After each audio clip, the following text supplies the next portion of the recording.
Be ready. 5 seconds.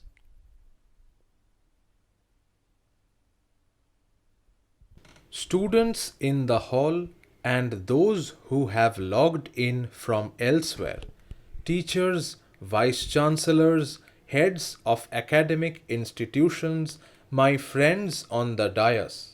It is a very great pleasure to join you all today at University Connect, where we engage young minds on important issues. Today's event is focused on the assumption of the G20 presidency by India. For reasons that I will explain, this is not a development that should be regarded as just one more diplomatic happening. On the contrary, it is a crucial responsibility that is being assumed by India at a very challenging time in world politics and at an inflection point in India's own history. And we are going to do the G20 very differently.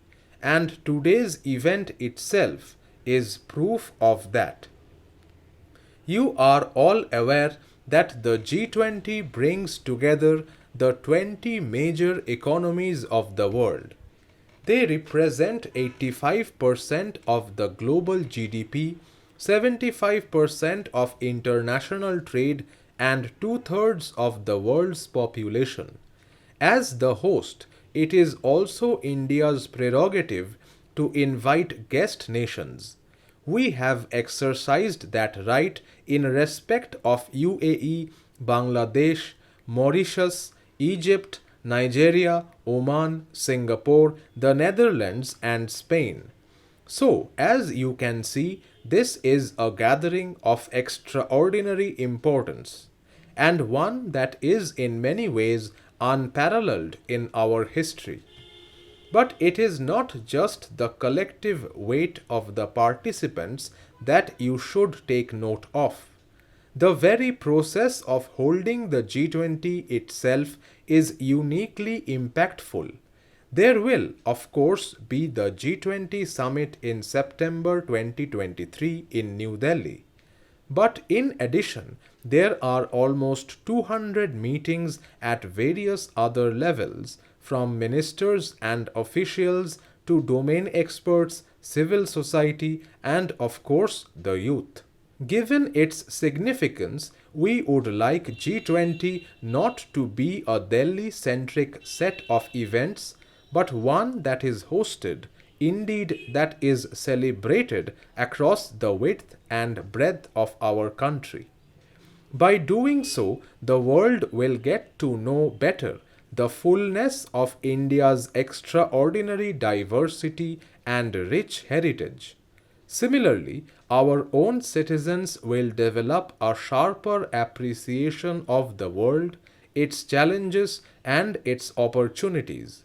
So, we must all approach the G20 and its delegates in the true spirit of Atithi Devo Bhava and understand that as a result of the G20, it will, in a sense, make the world more India ready and make India more world ready. Now, our G20 presidency is taking place at a very critical moment in international affairs. Over the last 3 years, we have seen the economic and social devastation caused by the COVID pandemic quite apart from its human toll. It has aggravated the financial situation of developing countries, undermined the pursuit of sustainable development goals, and created a health divide between the developed and the developing. To this was added the knock on effects of the Ukraine conflict, especially the difficulties in the availability and affordability of fuel, of food, of fertilizers. There are then the longer term trends like extreme climate, whose events are now unfolding with greater frequency and more impact. And do not forget the perennial challenges that we have faced, whether it be terrorism, black money, etc. The G20 is the premier grouping devoted to addressing the financial, economic, and developmental challenges of the world. And in these difficult times, it is particularly vital that world leaders focus on the right issues, issues that especially affect the more vulnerable sections of the world. The attention obviously needs to be given not just to the problems, but equally, perhaps even more so, to finding viable solutions. In this regard, India's example is of increasing relevance to the rest of the world. Whether it is our last mile delivery done using digital platforms, our way of responding to the COVID and other public health challenges, or indeed the transformation in green and clean energy that we have seen in the last few years, there are very good reasons why today the world is taking a much deeper interest in us. The G20 presidency offers us an opportunity to share our story with others, particularly those who may transpose some of our experiences on their performance on challenges. It is also a time when we must become the voice of the global south that is otherwise underrepresented in such forums. Countries of Asia, Africa, and Latin America trust India to speak up for them. We have of late been in the forefront of expressing their concerns on fuel, food, and fertilizers. We share too the apprehension that sustainable development, climate action, and climate justice could be sidetracked due to more dominant issues. But our task will end not just with articulation.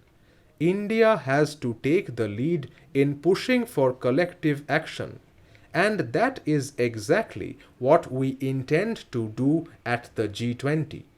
There are established mechanisms and working platforms to take forward various issues that come up in the G20 agenda. But the G20 naturally responds to the pressing issues of the day. It is also a tradition in the presidency for the presidency to flag concerns that are most immediate and seek support of the larger membership. Where India is concerned, some of the priorities are self evident. Energy security and food security are two such examples. After the pandemic, there is a global expectation that more equitable solutions would be found for health challenges. As the driver of the widely appreciated vaccine Maitri, the global south has hopes that India would take forward this cause. Our commitment to climate action and climate justice is again well recognized. This is even more so in the context of national actions and policies on this subject in the last 8 years. Most of all, our digital prowess and its effective application on the ground that has really caught the world's attention. While noting all these developments, let me address some specific issues that are likely to come up in the G20 context. As the youth of India, it is important that you are not only aware of the G20 activities but also of India's approach that I have just summarized.